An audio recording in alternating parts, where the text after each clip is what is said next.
Gold, trusted gold buyers. మీరు తాకట్టు పెట్టిన బంగారాన్ని విడిపించి ఈ రోజు ఉన్న మార్కెట్ ధరకు కొనబడను.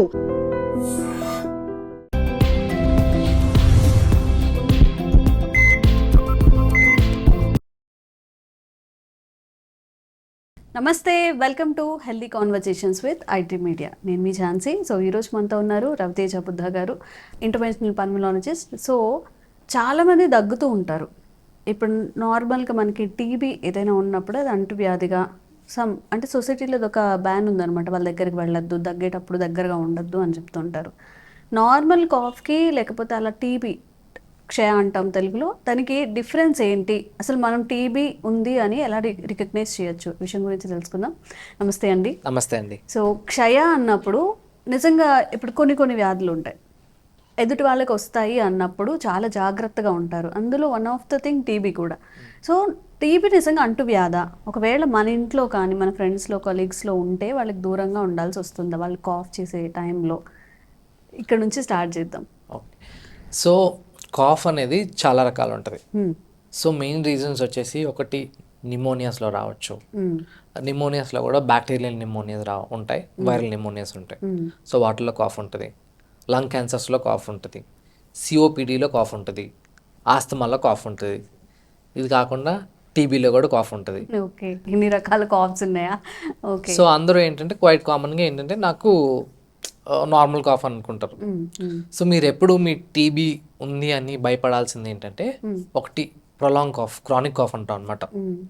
So more than 3 months 4 months cough రిపీటెడ్గా ఉండటం. సో దాన్ని కాఫ్ ఎవాల్యుయేట్ చేసుకోవాలి ఎందుకు అని. సో కొన్నాటిలో వైరల్ కాఫా లేదంటే టీబీయా లేదంటే పర్చిసిస్ కాఫ్ అంటాం అనమాట. ఒక్కొక్కసారి మనకి సీజనల్గా కూడా చాలా లాంగ్ టైం, ఒక 1 week 10 days ఉంటుంది. సో దీంతో పాటు మీకు సిమ్టమ్స్ ఇంకేమున్నాయి, ఫీవర్ వస్తుంది. ఓకే, అది ఏంటి మోస్ట్లీ ఎప్పుడు అంటే ఈవినింగ్ టైం.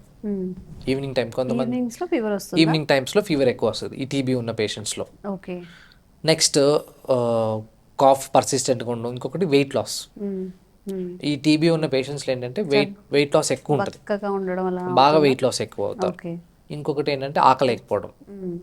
సో ఈ quite common symptoms. So first ఏంటంటే మీరు అసలు ఏ టైప్ ఆఫ్ కాఫ్ ఏంటనేది రూల్ అవుట్ చేసుకోవాలి. టీబీయా లేదంటే ఫస్ట్ అన్ని టెస్టులు చేయించుకోండి. సో వీటన్నిటికీ క్వైట్ కామన్ ఏంటంటే ఒక స్ఫూటం ఎగ్జామినేషన్. ఒక స్ఫూటం ఇస్తే మీకు దాన్ని కల్చర్ చేస్తారు. కల్చర్ చేస్తే అందులో బ్యాక్టీరియల్ ఇన్ఫెక్షన్ ఉందా, వైరల్ ఇన్ఫెక్షన్ ఉందా తెలిసిద్ది. లేదా అంటే మనకి టీబీ ఉందా. స్ఫూటం ఏదైతే మనకి స్ఫూటం వస్తుందో అది ఏంటంటే ఎర్లీ మార్నింగ్ స్ఫూటం శాంపిల్ ఇవ్వాలన్నమాట. మార్నింగ్ సో తినక ముందు స్ఫూటం. ఎందుకంటే స్ఫూటం అంటే దగ్గు వచ్చినప్పుడు, సలైవా కాదు, కఫం ఏదైతే వస్తుందో స్ఫూటం, సలైవా కాదు. సలైవా అంటే నోట్లో ఉంటుంది, స్ఫూటం అంటే మనకి లంగ్స్ లోపల నుంచి వస్తుంది అనమాట. సో ఎర్లీ మార్నింగ్ ఇవ్వాలి. అది కూడా ఏంటంటే తినక ముందు ఇవ్వాలి. ఎందుకంటే మనం కాఫ్ చేసినప్పుడు ఏమైనా ఫుడ్ పార్టికల్స్తో పాటు అవి కూడా వచ్చినప్పుడు కంటామినేషన్ ఉండే ఛాన్స్ ఉంటుంది అనమాట. సో ఈ డయాగ్నోసిస్లో మనకి ఒక భాగం అన్నమాట. స్ఫూటం శాంపిల్ ఇచ్చిన తర్వాత మనకి టీబీయా లేదంటే నిమోనియానా ఏంటనేది ఒక క్లియర్ పిక్చర్ ఉంటుంది. ఇది కాకుండా ఒక ఎక్స్రేస్లో కూడా దాంట్లో చాలా వెరైటీస్ ఉంటాయి. కొంతమందికి ఎక్స్రేస్ తీస్తే ఏంటంటే లోపల క్యావిటీస్ లాగా ఉంటాయి అనమాట. కొంతమందికి ఎక్స్రేస్ తీస్తే ఏంటంటే క్యావిటీస్ లాగా ఉంటాయి అనమాట. లోపలంతా హోల్స్ పడిపోయి ఉంటాయి. టీబీ లంగ్స్లో క్యావిటీ అంటాం అనమాట. సో క్యావిటీ ఏంటంటే టీబీతో పాటు ఆస్పర్జిలోసిస్, వేరే ఫంగల్ ఇన్ఫెక్షన్స్లో కూడా వచ్చే ఛాన్స్ ఉంటుంది.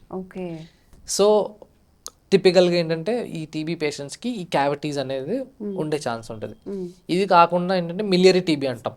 మిలియరీ టీబీ అంటే ఒక సైడ్ ఆఫ్ లంగ్ కాకుండా లంగ్ మొత్తం అంతా ఇన్వాల్వ్ అయి ఉంటుంది. దాన్ని మిలియరీ ప్యాటర్న్ అంటాం. ఇది ఒకటే కాకుండా టీబీ ఓన్లీ లంగ్స్లోనే కాదు, ఏ ఆర్గన్లో కూడా ఎఫెక్ట్ అవ్వచ్చు. ఇప్పుడు నార్మల్గా ఏదైనా ఆర్గాన్ వర్క్ చేయట్లేదు లేదా డ్యామేజ్ అయిందంటే తీసేస్తారు కదా, లంగ్స్ అలా చేయడం అవుతుందా? లేదండి, అవ్వదు కదా. లేదు. సో ఇప్పుడు టీబీ ఏంటంటే ఏ ఆర్గన్స్లోనే ఎఫెక్ట్ అయ్యే ఛాన్స్ ఉంటుంది. మోస్ట్ కామన్ వచ్చేసి లింఫ్ నోడ్ టీబీస్.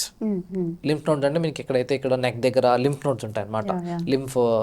లింఫ్ నోడ్ టీబీస్, తర్వాత bone TB, abdominal TB, bone TB కూడా ఉంటుంది. బోన్ టీబీ కూడా ఉంటుంది, స్పైన్ టీబీ.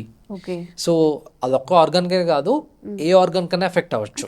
దగ్గడం మాత్రమే దాని లక్షణం కాదా, లోపల ఇంకా damage అలాగని కాదు. సో లంగ్ టీబీలో ఏంటంటే ఓన్లీ దాని సిమ్టమ్స్ వచ్చేసి దగ్గడం అనమాట, ఎక్కువ క్రానిక్ కాఫ్. ఆహా. సో వేరే వేరే ఆర్గాన్ కి వేరే వేరే సిమ్టమ్స్ ఉంటాయి అన్నమాట.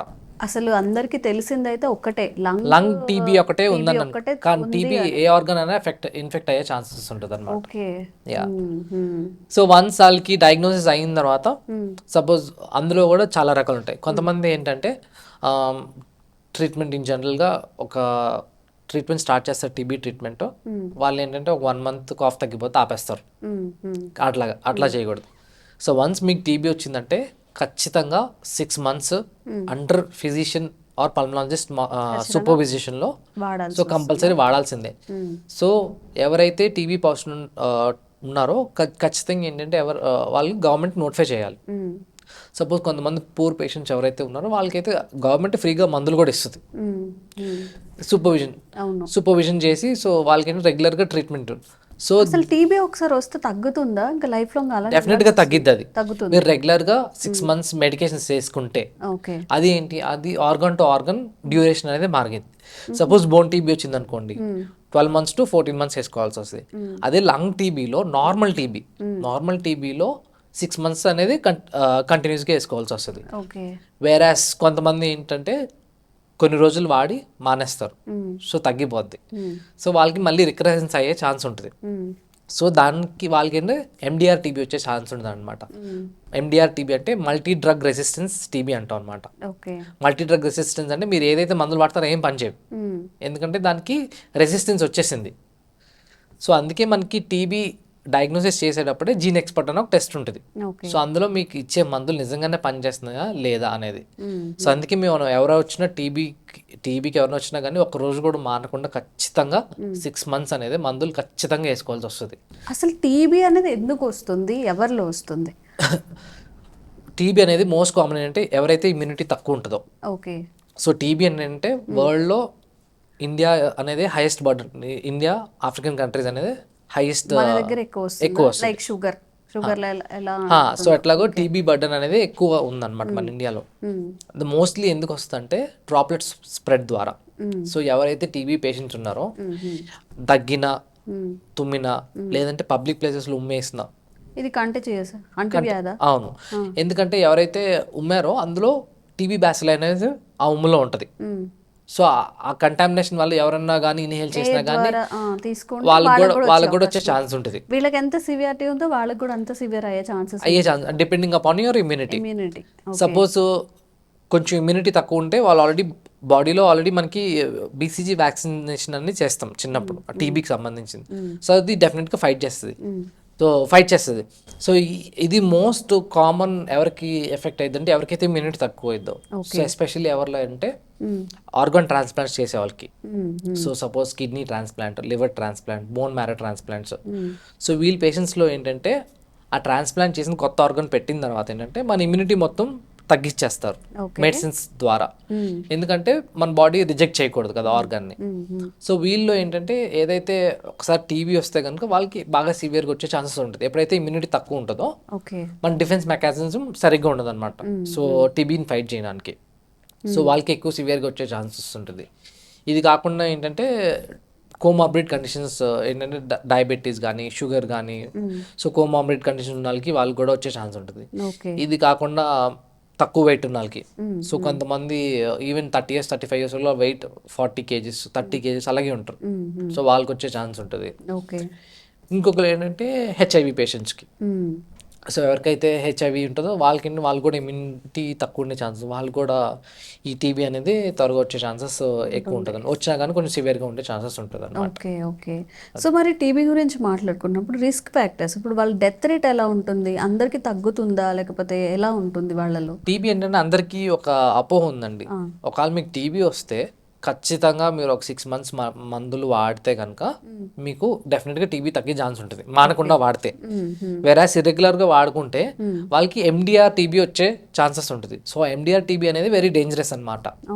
అది వాళ్ళు కాకుండా అదే బ్యాక్టీరియా వాళ్ళ సొసైటీలో కూడా స్ప్రెడ్ చేస్తున్నారు ఎండిఆర్ టీబీ అనేది. ఎందుకంటే ఎవరికైతే ఎండిఆర్ టీబీ వస్తుందో వాళ్ళు దగ్గిన తుమ్మినా అదే రెసిస్టెంట్ బ్యాక్టీరియా మీరు సొసైటీలోకి ఇస్తున్నారు, స్ప్రెడ్ చేస్తున్నారు. సో వేరే వాళ్ళు కూడా ఎండిఆర్ టీబీ వచ్చే ఛాన్సెస్ ఎక్కువ ఉంటుంది అనమాట.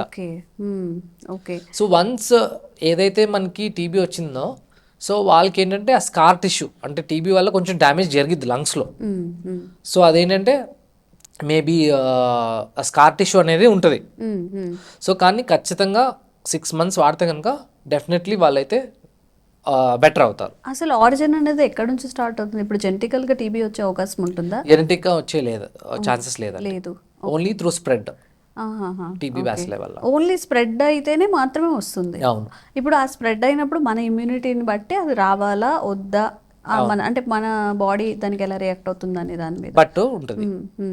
ఓకే. సో ట్రీట్మెంట్ ఎలా ఉంటుంది? ట్రీట్మెంట్ చెప్పాను కదండి. ఇప్పుడు సపోజ్ టీబీ వచ్చిందంటే మనకి కొన్ని టెస్ట్లు ఉంటాయి అనమాట. ఒకటి ఏంటంటే జీన్ ఎక్స్పర్ట్ అని టెస్ట్, స్పుటమ్ ఎగ్జామినేషన్. మీరు ఫస్ట్ జీన్ ఎక్స్పర్ట్ అనగానే అందరూ కొంచెం ఎక్స్పెన్సివ్ ఉంటుంది, 4-5,000 ఉంటుంది. సో మీకు టీబీ ఉంది అంటే మీకు డౌట్ వచ్చిందంటే సపోజ్ మీకు మనీ లేదు, జస్ట్ గవర్నమెంట్ హాస్పిటల్ దగ్గరికి వెళ్తే ఫ్రీగా చేస్తారు. సో ఆ జీన్ ఎక్స్పర్ట్ కనుక పాజిటివ్ వస్తే దాన్ని బట్టి ట్రీట్మెంట్ ఉంటుంది. సపోజ్ మీకు నార్మల్ లంగ్ టీబీ ఉందంటే 6 months ఖచ్చితంగా వాడాలి. సో 2 phases ఉంటాయి, intensive phase, continuous phase, 2 phases ఉంటాయి. సో 6 months సూపర్విజన్లో అండర్ సూపర్విజన్లో ఖచ్చితంగా వాడాలి. సో ఎందుకంటే ఈ టైంలో ఏంటంటే వాళ్ళకి ఈ టీబీ మందులు వాడినప్పుడు కొంచెం లంగ్ను, కొంచెం లివర్ను, కిడ్నీస్ జాగ్రత్తగా చూసుకోవాలి. ఎందుకంటే ఈ టీబీ మందులు దాని మీద ఎఫెక్ట్ పడే ఛాన్స్ ఉంటుంది అనమాట. సో అందుకే అండర్ సూపర్విజన్లో వాళ్ళకి పడుతుంది. చాలా మందికి టీబీ మెడిసిన్స్ పడదు. సో ఎందుకంటే అవి వేసుకున్నప్పుడు వామిటింగ్స్ అవన్నీ అవుతాయి. అవి ఏంటంటే రెగ్యులర్గా మానిటర్ చేసుకొని సో ఆ మెడికేషన్స్ అనేది వేసుకుంటూ ఉండాలన్నమాట. ఓకే. సో మరి ఇప్పుడు ఇది జెనెటికల్గా రావట్లేదు, లేకపోతే వాళ్ళ మిస్టేక్ వల్ల రావట్లేదు, ఎవరో ద్వారానో స్ప్రెడ్ అవుతుంది. మరి దీన్ని ప్రివెంట్ చేసుకోవాలి అన్నప్పుడు ఎలాంటి జాగ్రత్తలు తీసుకోవాలి? ఒకటండి ఐసోలేషన్. ఫస్ట్ ఎవరికైతే స్పుటమ్ పాజిటివ్ వస్తుందో వాళ్ళు ఐసోలేషన్లో ఉంటుంది. సపోజ్ ఎన్ని మంత్స్ అంటే మీరు ఎప్పుడైతే ట్రీట్మెంట్ స్టార్ట్ చేస్తారో వాళ్ళకి మీరు ఏదైతే స్పుటమ్ బ్యాక్టీరియా చనిపోవడానికి అది 3 weeks to 4 weeks పట్టింది. ఓకే. ఎప్పుడైతే 3 to 4 weeks ఐసోలేషన్లో ఉండి ఎక్కడ పబ్లిక్ ప్లేసెస్లో స్పిట్ చేయకుండా లేదంటే కామన్ ఏరియాస్లో స్పిట్ చేయకుండా ఉంటే అది స్ప్రెడ్ అవ్వకుండా ఉండే ఛాన్సెస్ ఉంటాయి. సో ఎప్పుడైతే మీరు టీబీ వచ్చిందో డెఫినెట్గా మాస్క్ వేసుకోండి. మాస్క్ వేసుకుంటే ఏంటంటే మీ డ్రాప్లెట్స్ అవి వేరే వాళ్ళకి స్ప్రెడ్ రాకుండా